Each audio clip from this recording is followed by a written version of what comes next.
Welcome to the Rim Break Rodeo. We hope this video helps. In this video, I will explain how to make France ghee roast, a truly indulgent and flavorful dish. We'll begin by gathering our premium ingredients, focusing on fresh spices and high-quality clarified butter. This guide will walk you through each essential step, from creating the signature spice paste to the final slow roasting process. Prepare to transform simple ingredients into a culinary masterpiece that boasts incredible aroma and a deeply satisfying taste. Let's get started on this delicious journey. The secret to an exceptional ghee roast lies in its freshly prepared masala.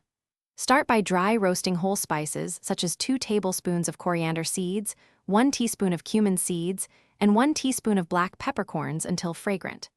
Then, combine these with about 10 dried red chilies, a 1-inch piece of ginger, and 6 to 8 cloves of garlic. Add a small ball of tamarind and a 1/4 cup of water, then grind everything into a smooth, vibrant paste. This aromatic blend is the soul of our dish. For maximum flavor, marination is key. Take 1 kilogram of your preferred protein, such as boneless chicken pieces or prawns, and combine it with 1/3 cup of plain yogurt, the freshly ground spice paste, and salt to taste. Mix thoroughly to ensure every piece is coated. Allow this to marinate in the refrigerator for a minimum of 2 to 4 hours, or ideally overnight. Once marinated, heat 2 tablespoons of ghee in a wide pan and sear the protein until lightly browned.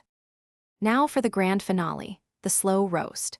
Add another 2 tablespoons of ghee to the pan, along with a handful of fresh curry leaves and 1 finely chopped onion. Sauté until the onions are translucent. Then, return the seared protein to the pan and cook on a medium-low flame, stirring frequently. This slow roasting in clarified butter allows the flavors to deepen and the protein to become incredibly tender and caramelized, achieving that signature rich, roasted finish. Thanks for watching. Consider subscribing if we helped you.